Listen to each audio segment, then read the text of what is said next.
So, yeah. Bob Iger came out Monday with with a town hall meeting to talk about what Disney's plans are for the future. And we have this nice little CNN article. They have decent articles from time to time that talks about some of Bob Iger's quotes. Bob Iger lays out his priorities for Disney as he returns as CEO. Bob Iger was back at Disney headquarters on Monday to meet with employees for the first time since surprising the media world by returning as the company's CEO last week.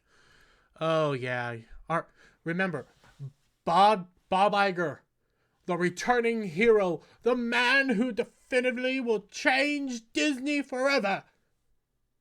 The man who originally set them on this course and then threw Bob Chapek under the bus. It was really like I've heard Nerdrotic. I think Nerdrotic says it best. It was red wedding levels of what they did to Bob Chapek. Firing him at the middle of Elton John. I want to say Elton John concert where he and other members of the board were there. That is insane. Iger discussed multiple issues facing the company, including Disney's current hiring freeze, which isn't going anywhere, and in fact, they're also going to be terminating people, and what he plans to focus on when it comes to Disney Plus streaming platform. He also highlighted his number one priority as he takes back the reins: creativity. Oh, we'll get into that. Thank you, Christopher Rufo. Iger told employees during a town hall meeting that the company's Burbank, California headquarters that Disney's hiring freeze would remain in place for now. The hiring freeze was announced earlier this month by his predecessor Bob Chapek. Iger replaced Chapek, who had a short but tumultuous tenure as the head of Disney. That was because of Bob Iger. Everything here is because of Bob Iger. Chapek was never going to change anything. That could be seen the moment he did his little hostage video where he's like, I'm sorry. Chapek never had power. This was all Iger. Now there's arguments that it was the board. I say it's Iger. Iger's the one that's always been in control of this crap. In this hiring freeze, it wasn't even Chapek that planned it. That was probably the board that planned that hiring freeze. They have to do it because they're losing money and they can't hire people, and they're going to have to be cutting a lot of people. This is just Bob Iger's saying how I'm happy to be back. Iger said it's the wise thing to do to keep the freeze in place given the challenges facing the company. He also mentioned that the duration of the hiring halt will be a factor as he addresses Disney's overall cost structure. Oh yeah, because they're hemorrhaging money like crazy. The announcement of Iger's return comes at a time of great difficulty and security for Disney, which faces challenges across its media empire. This includes a share price that has been sluggish all year and a streaming business that's growing but losing money. Because nobody wants to be on there. There's nothing good there. Disney's losing people. Yeah, they might have big numbers. How many people are actually using it? How many people are actually watching your content on there? We don't know. You guys know. And when you guys talk about a possible advertisement-based platform, how's that going to handle? You got to start giving out numbers. Iger said that when he left the company last year, Disney's streaming success was being measured by many different metrics, but the main factor was growth. That has since shifted to a focus on the bottom line and how much we are losing when will we be profitable, Iger said. Instead of chasing subs with aggressive marketing and aggressive spend on content, he said, the company needs to start chasing profitability. In order to do that, Disney needs to take a very, very hard look at the cost structure across its businesses, he said. He's basically laying out that we're going to be cutting stuff. Oh, but they're not cutting the things that you think they're going to be cutting. They're not going to be changing things for the better. No, they're going to double down. Well, triple down. Well, whatever number of downs they're doing to continue this woke ideology, they're just going to continue it. And we'll get into that once I'm almost done with this article. But Iger said the main focus for the company has to be creativity, which the returning CEO said is his number one priority. Really? Really? Creativity? No, it's going to be propaganda. A number of you who worked with me know I'm obsessed with that, Iger said of Disney's creative muscle, but I'm obsessed with that for a reason. It is what drives the company. Okay? But under you, we had the Star Wars, the Disney trilogy. Under you, Marvel went off the rails and started hating its customers. Now, Marvel's still making some money for them. It's not making the money they want it to be making. They want billion-dollar movies every single time. They're not getting it anymore. The only one that actually did $1 billion was a Sony property. Spider-Man. Iger said that it's not about how much Disney creates, but rather how great the things are that we do create. No. You want more propaganda. You want to continue down this road. You are never going to change. Iger didn't waste any time putting his mark on the company. Soon after he was announced as CEO, he reorganized Disney's content distribution structure and said that Karim Daniel, the chairman of the company's media and entertainment distribution unit, would leave Disney. Oh, so he just came in and fired another person. But there's going to be a whole lot more people getting fired. This isn't going to change anything. They're going to continue down the path that's killing them. Then they just talk about some dumb tweet that he posted. But you want to know why I know they're not going to be changing? You want to know why I give a shout out to Christopher Rufo? Because Christopher Rufo got the videos from our wonderful friend here, Bob Iger, talking at the town hall. So why don't we listen to some of these? Here's a virtual question. Many cast members had wished that Disney stayed out of politics. Will Disney stay out of making political statements? You know what? That's a good question. Will they be staying out of making those political statements? Will they? What do you think he's going to say? I think there's a misperception here about what politics is. What? And I think that some of the subjects that have proven to be controversial as it relates to Disney have been branded political, and I don't necessarily believe they are. Parental rights and education bill. That's not political.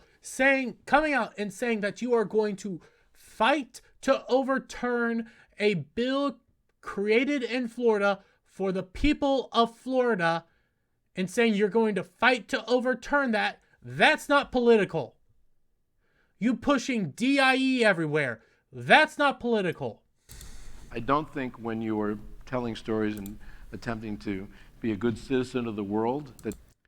Good citizen of the world. Oh, so you're better than us. You think you're better than us. That's political. Just not how I view it. Do I like the company being embroiled in controversy? Of course not. No, of course nobody does. It can be distracting, and it can have a negative impact on the company. And to the extent that I can work to kind of quiet things down, I'm going to do that. Try to pay people off. But I think it's important to put in perspective what some of these subjects are and not just simply brand them political. Oh, so the fact that people don't want their kids being shown sexual content in school, that's not political. No, that's not political. But there's more. Bob, have you given any thoughts on how to tackle the Reedy Creek situation? That's here. I'm going to actually boost this up just a little bit more. They're asking about the Reedy Creek situation. In Florida. No. I have to get up to speed on that completely. Obviously, I followed the news. The Reedy Creek situation, he knows what's up there. It's not a no. He has plans. He knows that it's a disaster. He doesn't want to address it because he knows it's a losing situation. That development occurred after I left the company. You still you still opined upon it. People keep forgetting about this. Bob Iger opined on Chapek's decisions during that whole situation. I was sorry to see us dragged into that battle. You went into that battle. And I have no idea exactly what its ramifications are in terms of the business itself. Oh, yeah, you do. What I can say is the state of Florida has been important to us for a long time, and we have been very important to the state of Florida. Yes. The state of Florida has been very important to you for a long time. So get over it. You're not getting that deal back. There's no way, and I'm sorry to get a little political here, but there's no freaking way Ron DeSantis is going to come in and be like, you know what? You're right. Here, have this tax-exempt status back. Have this status that you guys get to do your whole own thing and not have to pay a single dime to the state of Texas. State of Florida, not Texas. God, wrong state. Yep, definitely. You get to do that 100%. Yeah, frickin' right. That is something I'm extremely mindful of and will articulate if I get the chance. Oh, yeah. And by the way, Florida needing you. Well, Florida has you for some, some revenue here or there. Universal's beating you out. Universal's actually paying taxes on everything. Universal's becoming more profitable than you guys. But I don't have the details at all yet about what the ramifications are of. Oh, yes, he does. Yes, he does have the details on all this. He knows what's going to happen, and he knows that this is going to hurt them hard. The decision that was made by the state of Florida and whether we intend to do anything about it. There's nothing to do. You've lost. Situation. And then we got this one. This final one. Let's start it. And this was the Parental Rights and Education Bill. All right, another virtual question. What is your stance on the Parental Rights and Education Bill? Don't say gay Don't say groomer situation? Well, first of all, our LGBT. Why are you focusing solely on your gay mafia individuals? The people that basically hardlined you into citing this stuff, huh? LGBTQ employees are very important to us. You don't think they're important to other people? Are your other employees not super important? Huh? And we care deeply about them. Do you not care about your other employees? That is a given. Secondly, this company has been telling stories for 100 years, and those stories have had a meaningful, positive impact. Yeah, several of them have. Several of them have done really good. I love Aladdin. I love Hercules. Hell, I like to watch Sleeping Beauty. You want to know why I like Sleeping Beauty? It's not just because the princess was attractive back when I was a kid. It was because there was a knight with a magical sword and shield that battled a dragon. I love those old movies. I love Tarzan. I love these old things. You're far from that now. You're propaganda and you're losing money hand over fist again. On the world. And one of the reasons they've had a meaningful, positive impact is because one of the core values of our storytelling is inclusion and acceptance. What? I don't remember inclusion and acceptance being a core theme in Hercules. I remember the core theme there was being a good hero. You could say there's acceptance in Hercules, but in not Hercules, in Aladdin. But really what it was being true to yourself. And Mulan was a hero's journey, more or less. It was a great movie. And I could say maybe a little more acceptance of women in the military, but that's neither here nor there. And tolerance. And we can't lose that. We just can't lose that. I think about Black Panther. Black Panther, Black Panther, Black Panther. God. They always go to that one because it was a financial success. It was a marketing success. And they said, oh my God, this is freaking amazing. And the impact that had on the world. Or a film like Coco. The impact that had on the world. Oh, yeah, you know, how you guys covered up Chadwick Boseman's face for China. Yeah, you guys do that. Oh, let's go back to that the mention of the LGBT people. You guys cut all that stuff out for overseas markets. You guys don't care. This is all just virtue signaling. Now, Coco, that he's about to go into, Coco was pretty darn good, I gotta say. I still, from time to time, listen to that Loco Popococo? Yeah, Loco Popococo. That was a good song. That's a fun movie, too. I mean, I could go on, and how we actually changed the world for the You didn't change the world. Quit jerking yourself off. You just had marketing successes. good. It must continue. We also, when you tell stories, it's a delicate balance. You're talking to an audience, but it's also important to listen to an audience. Then listen to the people of Florida. They didn't want you to be sexualizing their kids. It's important to have respect for the people that you're serving, that you're trying.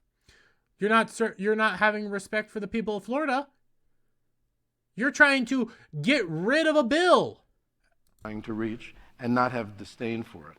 That's You do have disdain for them. You have disdain for everybody who disagrees with you. said, we're not going to make everybody happy all the time, and we're not going to try to. And we're certainly not Yeah, you shouldn't try to make everybody happy all the time. You should be focusing on good storytelling, but you quit doing that. going to lessen our core values in order to make everybody happy. Lessen your core values in order to make everybody happy. Again, is that why you covered up Chadwick Boseman's face for China? Is that why you shrunk, what was his name from Star Wars? It's escaping me. You shrunk that dude for the Star Wars poster? For China?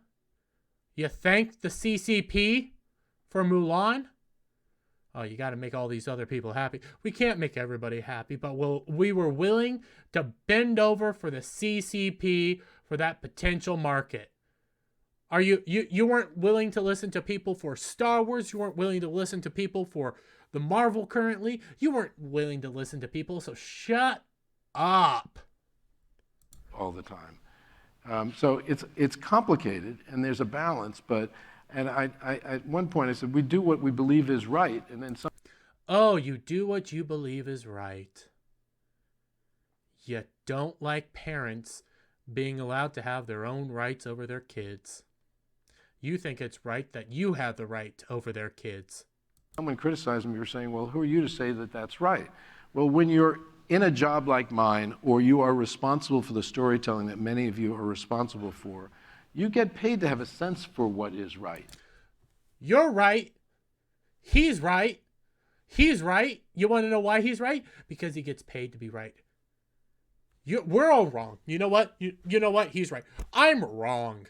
I'm wrong for my beliefs. I'm wrong for hating what you have done to characters that I have loved. I am wrong for hating the Disney trilogy. I am wrong. And I'm wrong for one reason. Because he's getting paid to be right. He is paid to be right. And that makes him better than me. So I am wrong. So you know what? I'm good for you. I'm sorry, everybody. I'm wrong because Iger is paid to be right. Not everybody will agree with you. That's just not the way the world is these days. But it doesn't mean you should stop trying to do the right thing. That's right. You know what? He's right. Not everybody will agree with him, but he gets paid to be right. He gets paid to be the propaganda artist that he is. They have a bunch of woke employees in there that have hijacked this company. It is the board that's in charge. It's the employees that are in charge. Iger likes that. Iger wants you to know that you're wrong because he gets paid to be right. Give me your guys' thoughts down in the comments below. If you liked the video, give it a thumbs up. Share it out with all your friends. Hit that subscribe button for every time I put out a new video and go live. And I'll see you on the next one. Bye for now.